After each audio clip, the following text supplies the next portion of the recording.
All right, well, good morning. I've been doing sermons a long time, and they still present certain struggles. I thought I had everything finished, and then this morning I thought I'd look over everything just one more time, and ended up scratching things out, moving things around, and still not real happy with it. So if, at least a certain, I just don't know. If things seem to be jolted at certain points, you'll know why. And I only got 3 hours of sleep last night, so I'm a little fuzzy, so that may contribute to some disjointedness as well. So I'm just preparing you. All right, that said, let's get into it. The last couple Sundays, hopefully you will remember, we looked at a number of scriptures that call on believers to help those in need, to imitate God's love, a love that is large-hearted and generous. Been spending time on that. All of us in here, of course, are rich in this present world. And so this weighty charge that is given to the rich that we find here in Paul's letter to Timothy is one that, of course, would apply to every one of us. As we think of God's over-the-top generosity toward us, how he willingly and eagerly lavished upon us countless blessings, spiritual and physical and otherwise, and with this charge to imitate him that we looked at from Ephesians, then it becomes clear that our starting point, or default attitude, if you will, should be that of, I am eager to help, willing and happy to, but first I need to make sure that I do it right. Rather than, I'm holding back unless I can be talked into it, I need to be convinced. Now, neither one is blind at generosity, write a check and hope for the best, but one begins with a spirit of willingness, and the other, however, with a spirit of reluctance. And last Sunday, then, we started to consider some of the warnings about blind generosity, and that's kind of where we're headed now. The tendency today is to simply see giving money as the answer to every need, and but we know from Scripture that God expects us to exercise discernment. And so the issue isn't whether to help or not, but how to help and what is the best way to help. Oftentimes, this takes more time and effort than just giving money. It's not as easy to work through this whole process of discernment. And in the end, it may require something from us even more precious than money, like our time or energy or use of something we own, or maybe even sharing a room in our house. Could be all sorts of things. The fact is, not all poverty is created equal. People are poor for a variety of different reasons, and the answer to helping them starts with addressing the reasons they are poor in the first place. And if we help in the wrong way, then we could actually do more harm than good, hurt more than help. In fact, there are times when the loving thing to do is to not give the person money. That kind of goes against everything we've always been taught, but it really is the case. We finished the morning by listing out 9 common causes for poverty, and the plan was to spend time on those today. We just listed them last week, and so that's what we're going to be doing. We could easily spend an hour on each of these, but the objective is to simply familiarize ourselves with them and consider examples of how to bring relief in each of those situations. The causes are different, and so will be the solutions. And you will soon see that everything I'll be covering this morning will easily fit under the heading of common sense. And so it won't be necessary to treat any of these on this list all that thoroughly. But if you did miss last week or the Sunday before, it would be very helpful if you would go back to our website, listen to those messages. Today's material builds on that, and I spent a lot of time laying out the case that as followers of Christ, we are called to be selfless and sacrificial in our love toward others, willing and eager to share what God has blessed us with. And what I'll be talking about today has to be seen, must be seen from that light, from that perspective. If not, then what I'll be sharing today could sound a bit cold and uncaring. And at the risk of sounding overly redundant, let me say this yet again, and you'll be hearing it often. The issue isn't whether we will help or not. The issue is how we will help. So always try to keep that in mind. And we also need to kind of step back and realize that poverty is not limited to money and material resources. That's how we usually think of it. One can suffer a poverty of self-control, for instance, which can lead to a poverty of money, or a poverty of integrity, which can lead to perhaps loss of employment and thus a poverty of money. A poverty of knowledge and or wisdom will lead to a poverty of material resources and so forth. And so many times what we're looking for here is the poverty behind the poverty.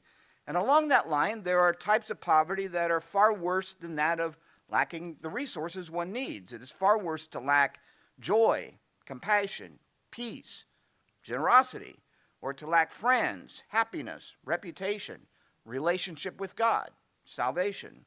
Thus the saying, some people are so poor that all they have is money. The greatest poverty, of course, is the loss of one's soul, even if such a person has gained the whole world. The gospel itself is about God rescuing us from spiritual poverty and blessing us with life abundantly. Thus, the generosity that God has demonstrated to us is, again, a generosity that we are to demonstrate to others. So let's now work through these causes of material poverty one at a time. And again, there's different causes, and each requires a different approach. And the book of Proverbs, of course, can be very helpful in all of this. I'll be referring to some, but if you just go through the whole book of Proverbs, you'll see there's filled with many examples. All right, so one, some people are poor because they eagerly pursue unwisely any number of promises to get rich quick. Essentially, they gamble away what little they have. It may be actual gambling, or it could be foolish investments made on some promise that sounded convincing at the time. And there's no shortage of examples on this. Their love for money and aversion to earning it the hard way and impulsive nature to make rash decisions makes them, of course, quite vulnerable. They are easily duped. The problem is this has become their lifestyle, and they just never seem to learn. The appeal to get rich without having to work for it is just too great to resist. Proverbs 18:19, he who works his land will have abundant food, but the one who chases after fantasies will have his fill of poverty. Whatever the case may be, playing the lottery, hitting the casino, making unsound investments, buying into risky startups, whatever the promise, what these individuals need is not more money to throw into the fire, but financial training and counseling and help to break that addiction. The root problem here is a poverty of common sense and self-discipline. Now, granted, such a person may resist our efforts to get counseling and help with financial management and support on breaking the addiction and so on, but this is where our efforts really need to be. So as you can see, here's nothing all that profound. This is just common sense stuff, but sometimes I think we would all, have been through this. We might feel a little guilty for not giving someone cash regardless of the situation. After all, it has been ingrained in us that this is what Jesus would have us do. I was, for instance, reading this week some church history on Oswald Chambers, the author of the popular book, My Utmost for His Highest, popular book written 100 years ago. And in this article, there was a story about how a drunk approached Chambers for some money, telling him about all the hard luck he had suffered and how he needs money for his kid's medicine and so on and so on and so on. Chambers responded with these words to him, I believe your story is all lies, but my master tells me to give everyone who asks, so here is my last shilling. So this is not unique. Probably all of us have done something similar for the same reason.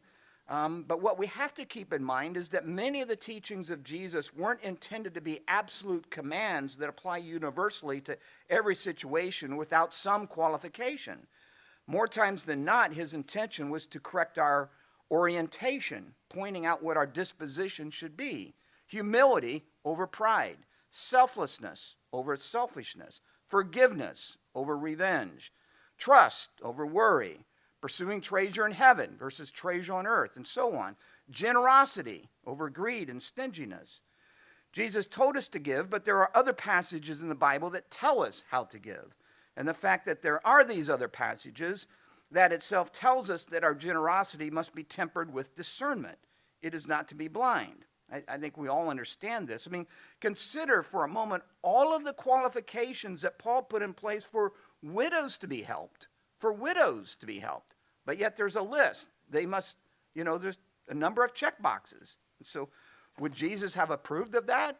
Well, obviously, because he was inspired by the Holy Spirit when he wrote that. Correct? So there's no contradiction here.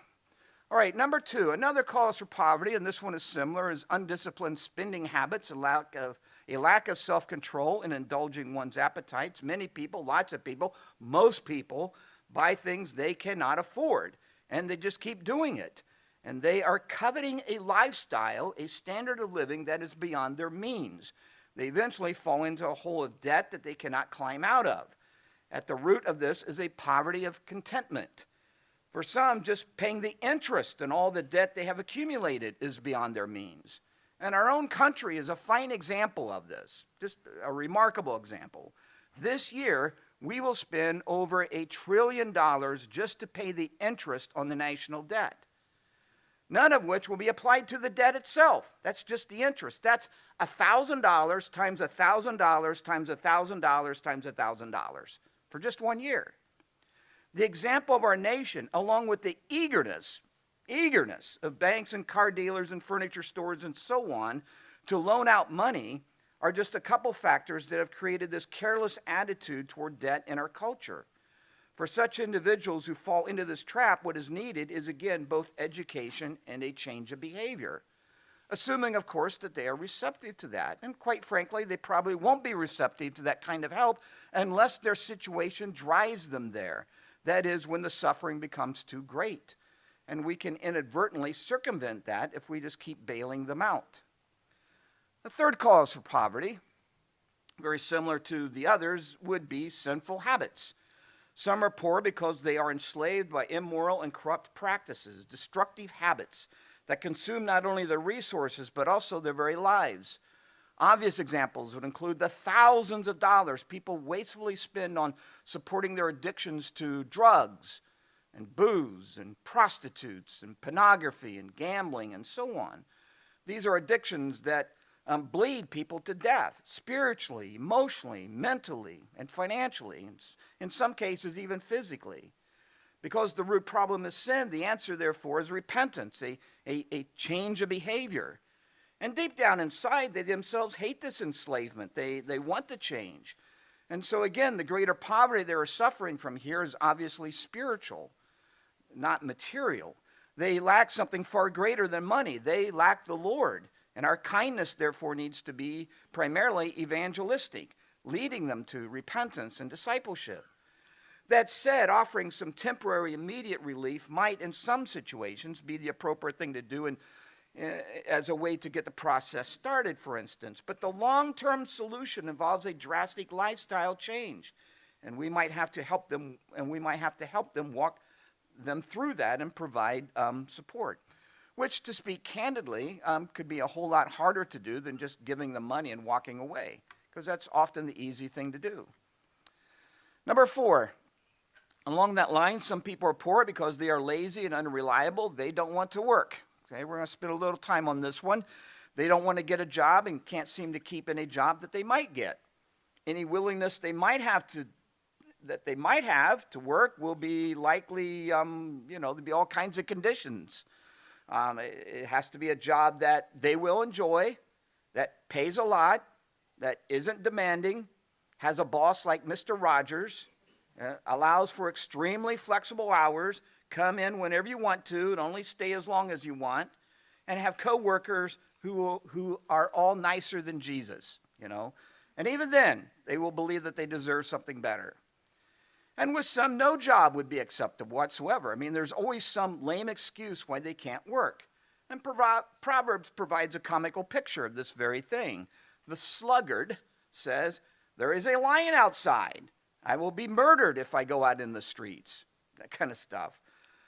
Most who fit into this lazy category, actually, they don't need a job because they have learned quite skillfully how to work the system, the government, how to work various charities, churches, food banks, and so on, and of course the generosity of kind people.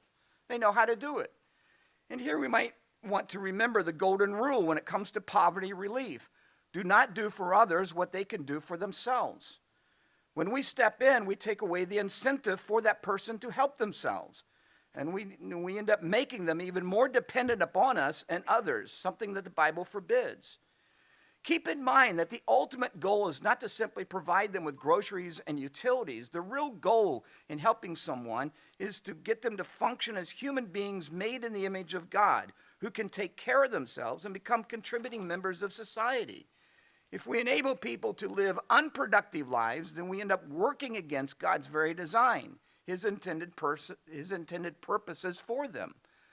Parents who let their unemployed 30-year-old son live in their basements to play video games all day and mooch off of them for every meal and every need should take this to heart. God ordained work so that humans can worship him through their work. And God has designed it that we find fulfillment in this, a sense of satisfaction that contributes to a healthy self-esteem. We feel better about ourselves when we are productive. That's how God wired us. And many times our relief efforts short-circuit all of this. Paul writes to the Thessalonians, "For even when I were with you, we gave you this rule. If a man will not work, he shall not eat." We all know it. He goes on, "We hear that some among you are idle. They are not busy, they are busybodies. Such people we command and urge in the name of the Lord Jesus Christ to settle down and earn the bread they eat." Firm words. And to speak candidly here, this is why I have some reservations about food banks and soup kitchens and drive-through food giveaways. Although it is possible to manage them responsibly, and certainly they do help many who are truly needy, they do nonetheless, by their very design, often contribute to this unhealthy dependence. Now, we seldom here at church get phone calls asking for assistance. We used to get a lot of them, not so much anymore. Perhaps word has gotten out on what to expect, I'm not sure. But at some point in those conversations, I would say something like this. And you're going to think me cold-hearted, but I'm just trying to follow what Paul wrote to the Thessalonians. I'll say something like this. "We have some brush that needs to be cleared out and piled up to be burned. We would pay you to do that. Are you interested? There's some trim on the outside of the church that needs painted. We have some weeds in the playground area that need to be pulled. There's more than 100 blue chairs in our auditorium that could be freshened up a little bit." I have a list of these sorts of things. I've never once ever had anyone take me up on the offer. "Our youth ministers in seminary learning how to read Greek. How about giving the lesson this Wednesday night? If it's a good lesson, we'll give you $100. Maybe you could do a lesson on the value of having a good work ethic. Here, I've never said that one, but caustic sarcasm. "Here, our kindness to them is to encourage them to work by not taking away the greatest incentive for working." And what is the greatest incentive to work? Starts with an H. Hunger, okay? Our part in all this could be that of, our part in this, in helping them, could be that of hiring them for short-term projects that need to be done, and in the long term, helping them find a job. There are jobs to be found. Lots of places are hiring. They might not be high-paying jobs. They may not meet all the conditions that the person wants, but there are jobs that pay. Number 5, another reason for poverty would be false beliefs, holding to a worldview that actually generates poverty by its very ideals. And there are a number of examples of this. For instance, in some countries, there is plenty of food for all who are hungry. However, the food is off limits because the culture is steeped in these false religions like Hinduism that believe in and teach reincarnation.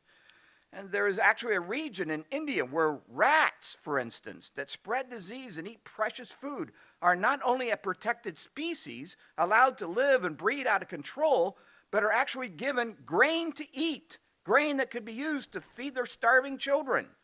This because the souls of these rats, it is believed, are the loved ones who have passed away. It's craziness. Many cultures that are influenced by Hinduism will, of course, not eat cows and a number of other animals.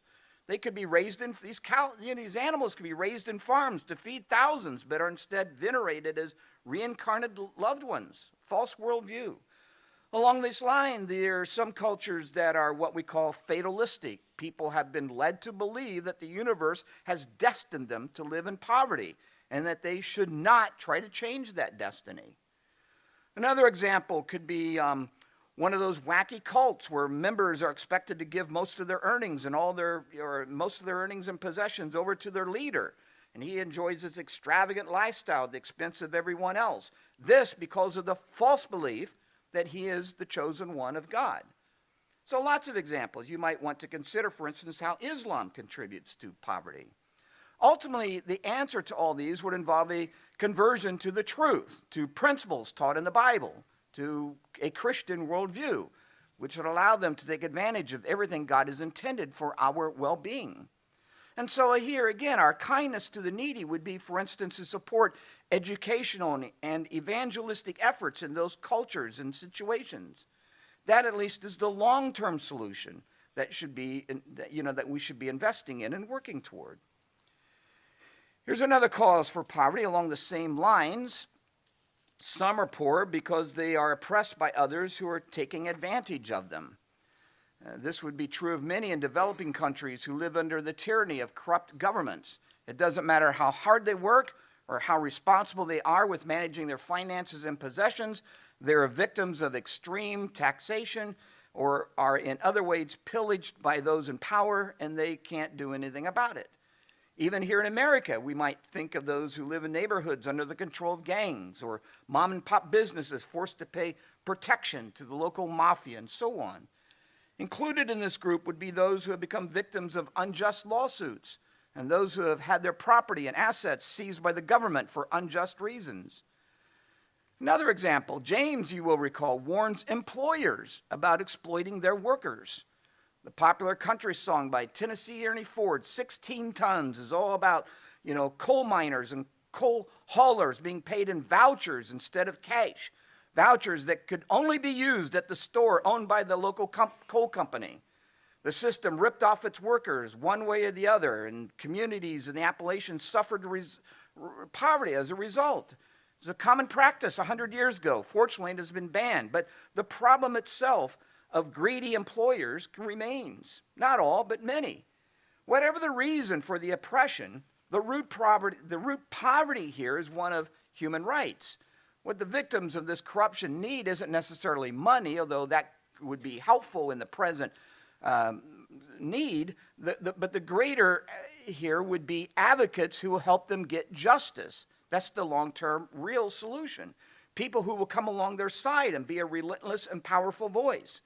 And perhaps part of that would be to financially support legal representation for them, or so that they could either appeal to higher authorities or to work to revise the system. I would imagine that over the past few years, a number of us here received fundraising letters on behalf of Jack Phillips. If you remember him, I did. I think this is a good example of that. That of sending contributions to ADF, American Defending Freedom, Alliance Defending Freedom, who could give him the best representation in the courts. Jack is just one example. Many of our brothers and sisters in the Lord who have done the right thing have stood to lose everything that they have had and face a life of poverty if they lose in the courts. And we should be about helping them with those legal bills. But these sorts of efforts, the whole gamut here to secure justice for those who are wrongly oppressed, whatever their situation, it's seldom quick and easy. The battle is long and hard, but they need advocates who will come alongside of them. Isaiah 1:17, learn to do right. Seek justice, encourage the oppressed, defend the cause of the fatherless, plead the case of the widow. Psalm 82:3, defend the cause of the weak and fatherless, maintain the rights of the poor and oppressed. So applying pressure with phone calls, letters, whatever avenues we have available to us, even public demonstrations. In the meantime, while efforts are being made to get justice, it would, of course, be appropriate to provide tangible help for those who are suffering from that injustice. So while we're at it, just a quick word about those who suffer poverty because their country is committed to the ideals of communism, would kind of fall under this. Under communism, there is, of course, no such thing as private property. Everything is owned by all the citizens of the state, at least in theory, and each person receives a portion based on his or her need. For such a system to work, it requires a strong central government, big government, to control all aspects of economic production and to provide citizens with their basic necessities, including food, housing, medical care, and education. It's all controlled by the state. So you know the saying, from each according to his ability to each according to his needs, the iconic words of Karl Marx, the father of communism. Now, all this can sound quite appealing to some. Seems to be, you got quite a promise here of utopia. But the fact is, it deprives people the fruits of their efforts and leaves them with little or no incentive to work. We've seen this to be the case. However hard you work, whatever you achieve, whatever value you create, none of it will improve your quality of life. It is based on false promises. And that's the only way that it has been able to sell itself, on these false promises. Now, Christians will be limited in what they can do for those suffering in countries that have adopted communism. A long-term solution would require, of course, an overthrow of the government by its citizens. But in the meantime, supporting relief organizations that work in these countries to help the poorest members might be our only option. Number 7, you get a free civics lesson out of all that.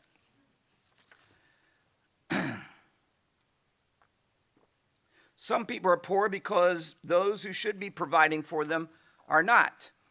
When addressing the guidelines on how to provide for widows in the church, Paul tells Timothy that the relatives of such widows, not the church, are the ones who are primarily responsible. And if they don't assume that responsibility, they are worse than pagans. Listen to what he says. Give proper recognition to those widows who are really in need. But if a widow has children or grandchildren, these should learn first of all to put their religion into practice by caring for their own family, and so repaying their parents and grandparents, for this is pleasing to God. Anyone who does not provide for their relatives, and especially for their own household, has denied the faith and is worse than an unbeliever. Those are profound words. And so in this situation, the remedy is pretty simple. Church leaders, or for that matter, the whole church membership, should exert pressure on those relatives to do the right thing. If the relatives are not believers, then the church is going to be limited in that. But this approach, according to Paul, is the first step to take when it comes to those who have legitimate needs. The relatives need to walk up to the plate. And a few verses later, Paul explains that when relatives do their part, the church will then have the resources it needs to help those who don't have that support network of relatives. Number 8. And then there are those who are not poor but pretend to be to get a free handout. And we just call this for what it is. They are scammers. Careful discernment is called for. We probably have all been scammed at some point. And so we are all inclined to be a bit skeptical. Unfortunately, the people who are hurt the most by these scammers are those who have legitimate needs. And so again, we have to be, remember to be charitable and guard ourselves against this mindset that every request is a scam, because that's not the case. That said, we do have to, on the other hand, realize that when we give to someone who pretends to be needy and isn't, that we are enabling them in their sin of exploiting others. Excuse me. So during the days when everything was shut down because of COVID, a number of towns had food giveaways. I think some of these are still going on today. I'm not sure, but cars line up as volunteers, hand out boxes of groceries. And there'd always be lots of cars. We'd see this on the news. And have you ever taken note of those cars? What people were driving? I mean, they'd get in line. These would be nice cars. Expensive SUVs, new and shiny four-wheel drives, full cab pickup trucks, recent model sports cars, state-of-the-art luxury cars, all lined up, one after another. It was just amazing to see this. Don't people have any self-respect? Are these the people these charities had in mind to help? And yet the volunteers, they would smile, hand them those groceries out every time. I watched this on the news. Saw it here locally in Markle, just shook my head. We had these food drives in Markle. I think the same cars I saw in the news lined up in Fort Wayne showed up in Markle the next day, and probably everywhere else. I'd love to be one of those volunteers handing out groceries. The organization in charge would ask me to leave after the first couple cars, but I'd make the most of it as long as I could. Nice ride. Trade you this block of cheese for it, And this all brings up another point. Let's say that we have someone who is short of cash and can't pay his utility bill that is coming due at the end of the week. Why is it off limits for us to suggest that he sell something to generate that much needed cash? To even hint at something like that today would come across as cold and uncaring. But I had to do it a few times. I'm sure a number of you had to through your lives. I remember being unemployed when I was in my mid-20s and struggling to pay bills due to the major recession thanks to the Carter years. I was a brick mason and everything, the whole economy just stopped cold. And I needed some dental work done, but I didn't have a dime. And was already maxed out on loans. And what I did have was a collection of Morgan silver dollars that my grandfather gave me on my birthdays during my childhood years. And so I sold them. I didn't want to. They had sentimental value. But I did because I needed the dental work done. Many times, not always, but many times, those who are seeking help have what they need. And so the rule has to kick in. Do not do for others what they can do for themselves. In so doing, we hurt them more than we help them. There's always a way to find a few extra dollars, Cancel that Netflix subscription. Save $100 a year. That Apple Music, that's about $150 a year. What about that gym membership? Amazon Prime. How about those, that deal you got from the car wash about unlimited trips for a monthly fee? Find a cheaper barber, hairdresser. Get your spouse to do it. I mean, whatever. These situations, we would serve well to push them on it. And so another question that I get into when people call our church and for help ties into this very thing. I'll say something like, it's not our policy to just hand out cash, but we will be glad to buy something you have that might be useful to us. Do you have any theology books? I've never asked that. But I will ask them if they have a television or a Blu-ray player or a video game setup. I don't know what we would do with it, but or a collection of DVD movies or a collection of music CDs, or do you have any silver dollars? Do you have any bottles of booze, cartons of cigarettes, marijuana? I'm sure we'd find a use for it. Just kidding, strike that. All right. Finally, this one. There are those who are poor because the fact is they really do lack money and other resources, and there really isn't anything they can do about it. Their needs are legitimate, and they are unable to help themselves. They need our help, and we should be willing to respond with compassion. It may involve food or clothing, a place to live, cash, whatever. And this is what's going to be occupying most of our attention from this point on in this series, legitimate needs. I would, however, tend to say that generally speaking, this would be a limited group. They would include some of the mentally and physically disabled, some of the elderly, some widows, some orphans, some victims of natural disaster, some mothers with young children whose husbands have deserted them, some who suffer from medical conditions that result in huge expenses and or loss of employment, some who live in economically depressed areas of the world where employment is scarce, some refugees and victims of war-stricken areas, and those who suffer other unexpected hardships. You might even think of like the famine in Jerusalem and how churches in Macedonia reached out to help them. Some here only need temporary help. Others need something more long-term. In our society today, especially here in America, just to lay it out, a number of these people would qualify for some sort of government assistance. And some, depending on the situation, are also covered by insurance and have relatives who step in, as it should be.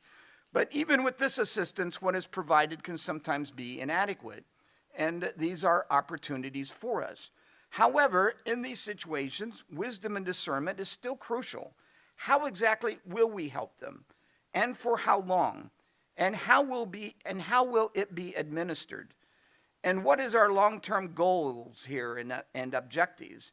And how can we help them without causing them to lose their own self-respect? Make them overly dependent on us or others? Is there a way to help them without compromising their mission before God as stewards of his creation? You know, these can be tough questions. And we'll get into this more in the weeks to come. So again, with all 9 of these, the issue isn't will we help, but rather what is the best way to help? If the primary cause of poverty is a lack of knowledge, then the answer is to educate. If the primary cause is oppression by powerful people, then the answer is to advocate for justice. If the cause is due to sinful habits, laziness, foolish spending, and so on, then the answer is a change of behavior. And the first step to that was probably going to be evangelism. It's not that these people in any of these categories don't deserve to be helped. The issue is that if we don't address the reason for the poverty itself, then we could do more harm than good. And if the primary cause of poverty is a lack of material resources, genuinely, then the answer is to share our resources with them: money, food, clothing, homes, whatever it might require. For in so doing, we honor the Lord himself. So next time, and that'll be 2 weeks from today, we're going to talk about motives. You know, sometimes our desire to help someone in need isn't really out of genuine compassion, but rather something else, and we're going to want to talk about that. We'll also get into the 3 major ways to address poverty: relief, rehabilitation, and development. Each are different, yet each are essential, and many problems can arise when we fail to discern in a given situation which approach should be taken. And then third, who in our community is the most poor and the least able to help themselves, and how do we go about helping them? And eventually, I want to get into guidelines on choosing charitable organizations to support, and some thoughts about something like short-term mission trips. So, all right, so let's have the musicians come forward, and let's stand if we would.